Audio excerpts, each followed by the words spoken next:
2024 లేదా 25లో డిగ్రీ లేదా బీటెక్ చదివారా? సాఫ్ట్‌వేర్ జాబ్ కోసం ఎదురు చూస్తున్నారా? అయితే కోడ్ జ్ఞాన్ 100 డేస్ కోర్సులో చేరండి. జాబ్ సాధించండి. నమస్కారం అలగరి రవీంద్రనాథ్ గారు. నమస్తే అండి సిరి గారు. సార్, రెంట్ ఇవ్వకుండా అలాగే ఇంటి నుంచి ఖాళీ చేయకుండా రివర్స్లో ఓనర్స్ని బెదిరించిన వాళ్ళు ఈ మధ్య కాలంలో ఎక్కువగా అయిపోయారని చెప్పొచ్చు.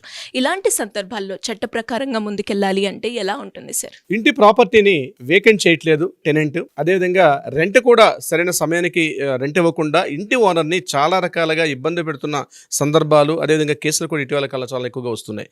కొన్ని సందర్భాల్లో పిల్లలు ఎక్కడో సెటిల్ అయిపోయి ఉంటారు, ఆ పెద్దవాళ్ళు ఇక్కడ ఉంటారు, అంటే హైదరాబాద్ ఈ మన నగరాలు లాంటి ప్రాంతాల్లో ఉన్న తర్వాత వాళ్ళ యొక్క ఏజ్ పాయింట్ ఆఫ్ వ్యూ కావచ్చు, లేకపోతే వాళ్ళు కాస్త గట్టిగా మాట్లాడలేరులే అన్న ఉద్దేశంతో రెంట్కి వెళ్ళిపోయి ఆ ఓనర్కి రెంట్ పే చేయట్లేదు. అదేవిధంగా కొన్ని వేకెంట్ చేయమంటే వేకెంట్ కూడా చేయకుండా ఇంకా గట్టిగా మాట్లాడితే దబాయించి, ఇంకా గట్టిగా మాట్లాడితే వాళ్ళతో అబ్యూజ్ లాంగ్వేజ్ తిట్టడానికి, వాళ్ళని కొట్టడానికి, తమకున్న మంది మానబలంతో వాళ్ళని కొట్టడానికి తిట్టడానికి కూడా వాళ్ళు సిద్ధపడి ఇంటి ఓనర్స్ కొన్ని సందర్భాల్లో కొన్ని ప్రైమ్ లొకేషన్స్ ఉన్న ఏరియాలో బిక్కుబిక్కుమంటూ భయపడిన సందర్భాలు కూడా చాలా బయటకు వస్తున్నాయి. చెప్పుకోలేకపోతున్నారు. పోలీస్ స్టేషన్కి వెళ్ళినా, కోర్టులకు వెళ్ళినా ఎక్కడ కాస్త నామోషిగా ఫీల్ అవ్వడం కానీ, ఇబ్బందులు పడిన సందర్భాలు. అంతేకాకుండా అసలు ఎలా వెళ్ళాలి, లీగల్ రెమెడీ ఎలా ఉంటుంది, ఏ ప్రొసీజర్లో వెళ్తే వాళ్ళని వేకెంట్ చేసే అవకాశం ఉంటుంది కూడా తెలియక అక్కడికి ఇక్కడికి తిరిగి చాలా ఇబ్బందులు పడే సందర్భాలు, సరైన ప్రాపర్ వే తెలియక చాలా ఇబ్బందులు పడుతున్న సందర్భాలు చాలా ఎక్కువగా ఉన్నాయి. అయితే దీనికి సంబంధించి చట్ట ప్రకారంగా కొన్ని హక్కులు ఇంటి ఓనర్స్ కూడా ఉంటాయన్నమాట. తెలుసుకోవాల్సిన బాధ్యత ఉంటుంది. ఇక్కడ గుర్తుపెట్టుకోవాల్సింది, ఇంటి మన హౌస్ ఏదైతే ప్రాపర్టీ మనం రెంటల్కి ఇచ్చినప్పుడు ఆ ఇంటి ఓనర్ దగ్గర నుంచి వాళ్ళకి ఏమైనా రెంటల్ అగ్రిమెంట్ ఉందా లేదంటే ఫస్ట్ గుర్తుపెట్టుకోవాల్సింది. అంటే ఎన్ని నెలలకి ఇచ్చాం మనం, అంటే ఒక 11 మంత్స్కి. యాక్చువల్ రెంటల్ అగ్రిమెంట్ ఉంటుంది, లీజ్ అగ్రిమెంట్ ఉంటుంది. రెంటల్ అగ్రిమెంట్ అంటే ఇక్కడ మనకు వచ్చేసరికి ఓన్లీ బిలో 11 మంత్స్ ఉంటుంది. లీజ్ అగ్రిమెంట్ అంటే 1 ఇయర్ నుంచి 5 ఇయర్స్, 10 ఇయర్స్, 20 ఇయర్స్ అట్లా ఒక లీజ్ అగ్రిమెంట్ పీరియడ్ ఉంటుంది. మనం రెండు సిమిలర్గా కనిపిస్తాయి కానీ లీజ్ అగ్రిమెంట్ వేరు, రెంటల్ అగ్రిమెంట్ రెండు కూడా చాలా డిఫరెన్స్ ఉంటుంది. ఇది చాలామంది తెలియని విషయం. సో ఇప్పుడు మనం ప్రాపర్టీని లీజ్ అగ్రిమెంట్గా ఇచ్చామా లేదా రెంటల్ అగ్రిమెంట్గా ఇచ్చామా అన్నది ఇంపార్టెంట్. రెంటల్ అగ్రిమెంట్కి ఇచ్చినప్పుడు ఏమిటంటే ఏ సమయంలోనైనా సరే వేకెంట్ చేసే హక్కు, వేకెంట్ చేయమని చెప్పే హక్కు ఇంటి ఓనర్కి ఉంటుంది. ప్రయారిటీ నోటీస్ ఇవ్వాలి 30 డేస్ ముందు. ఇది ఇంపార్టెంట్. ఇక్కడ మనం అనుకున్నటువంటి సందర్భాల్లో రెంటల్ అగ్రిమెంట్లో టెనెంట్ వేకెంట్ చేయకుండా, మీరు అడిగిన ప్రశ్నలో అయితే టెనెంట్ వేకెంట్ చేయట్లేదు. 3 రకాల పాయింట్ ఆఫ్ వ్యూలో ఎప్పుడు కూడా టెనెంట్ వేకెంట్ చేయించే హక్కు ఓనర్కు ఉంటుంది. 3 సందర్భాలు ఏంటంటే, ఇన్ టైంలో రెంటల్కి పే చేయకపోతున్న సందర్భాల్లో వేకెంట్ చేయించవచ్చు.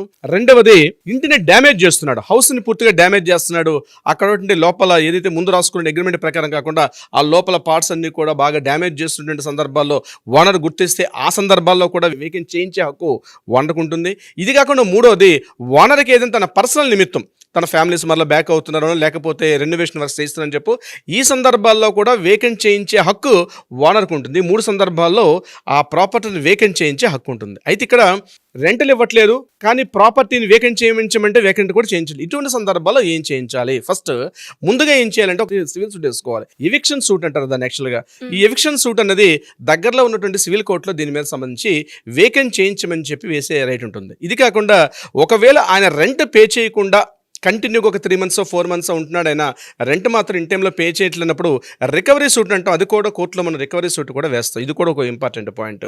ఈ రెండు కాకుండా అతను కాస్త తిట్టే ఉద్దేశంతో, అంటే టెనెంట్ ఓనర్ని గట్టిగా తిట్టడం కానీ, బెదిరించడం కానీ, ఇట్లాంటి విషయాలు పాల్పడినప్పుడు 503, 504 ప్రకారం కూడా మనం పోలీస్ స్టేషన్లో కంప్లైంట్ చేసి ఆ పోలీస్ స్టేషన్ నుంచి కూడా ఆయనకు మనం కంప్లైంట్ లాడ్జ్ చేసే అవకాశం కూడా ఉంటుంది. ఈ 2 రకాలుగా, అంటే చాలా మంది డౌట్ పడతారు, సార్ పోలీస్ స్టేషన్కి వెళ్తే చాలా టైం పడుతుంది, కోర్టుకు వెళ్తే టైం పడుతుంది అనే సందర్భాల్లో కూడా కోర్టుకి వెళ్ళినప్పుడు ఎవిక్షన్ అంటే అంతేగాని మనం చట్టాన్ని మన చేతుల్లో తీసుకోలేం కాబట్టి లీగల్ పరంగా వెళ్లాల్సిన అవసరం అయితే ఉంటుంది.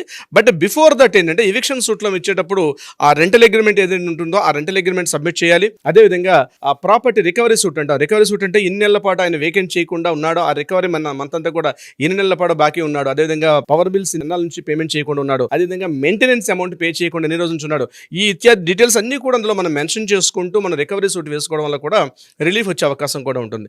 దీని అంతటికన్నా ముందు ఇంకోటి ఏంటంటే రెంట్ కంట్రోల్ బోర్డు అని ఒక బోర్డు ఉంటుంది. ప్రతి సిటీలో కూడా రెంట్ కంట్రోల్ బోర్డు ఉంటుంది. రెంట్ కంట్రోలర్ అని ఒక ఆయన ఉంటాడు.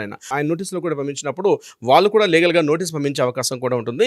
వీటన్నిటికన్నా ముందు ఏంటంటే ఒక అడ్వకేట్ని మాత్రం కంపల్సరీ సంప్రదించాలి. ఎందుకంటే ఒక ప్రొసీజర్ ఎలా ఉంటుంది, ఏ ప్రొసీజర్ ప్రకారం వెళ్ళాలని చెప్పి ఒక అడ్వకేట్ని సంప్రదిస్తే కూడా అవకాశం ఉంటుంది. అయితే ఇక్కడ గుర్తుపెట్టుకోవాల్సింది, లీజ్ అగ్రిమెంట్కి ఇస్తున్నావా రెంటల్ అగ్రిమెంట్కి ఇస్తున్నావా అనేది ఇంపార్టెంట్. రెంటల్ అగ్రిమెంట్లో ఉన్నప్పుడు ఈ సిస్టమ్స్ అన్నీ ఉంటాయి. ఇప్పుడు నేను చెప్పేది లీజ్ అగ్రిమెంట్ యొక్క సిస్టమ్స్ అన్ని వేరే విధంగా ఉంటాయి. అక్కడ కూడా ఉంటాడు, టెనెంట్ ఉంటాడు, అక్కడ కూడా వేకెంట్ చేయించాలి, అక్కడ కూడా అమౌంట్ పే చేయనప్పుడు లీజ్ అగ్రిమెంట్లో వేకెంట్ చేసే సిస్టమ్స్ వేరు, రెంటల్లో ఉన్నటువంటి రెంటల్ అగ్రిమెంట్ అండర్లో ఆ ప్రాపర్టీని ఒక ఓనర్ రెంటల్లో ఉండేటప్పుడు వేకెంట్ చేయించే సిస్టమ్ అనేది వేరే ఉంటుంది. ఈ రెండు కూడా డిఫరెంట్ సిస్టమ్స్ ఉంటాయి. రెంటల్ అగ్రిమెంట్ అనేది ఇప్పుడు కూడా రైట్స్ ఉండవు, యాజమాన్యపు హక్కులు ఉంటాయి. అంటే ఆ రైట్ ప్రాపర్టీ ఆఫ్ రైట్స్ అని ఇందులో ఉండవు. లీజ్ అగ్రిమెంట్లో మాత్రం కొంత టెంపరీగా వచ్చే అవకాశం కూడా ఉంటుంది, కానీ రెంటల్ అగ్రిమెంట్లో ఉండే అవకాశం కూడా లేదు. సో ఎప్పుడైనా ఒక టెనెంట్ అక్కడ వేకెంట్ చేయకుండా, టెనెంట్ రెంటల్ పే చేయకుండా ఉన్న సందర్భాల్లో మాత్రం తప్పనిసరిగా లీగల్ పరంగా 2 సూట్లు వేసుకోవచ్చు. ఎవిక్షన్ సూటు, రికవరీ సూట్ అని 2 సూట్లు వేసి దాన్ని కోర్టు ద్వారా సిటీ సివిల్ కోర్టు నుంచి కూడా మనం దాని హక్కును పొందే అవకాశం కూడా ఉంటుంది.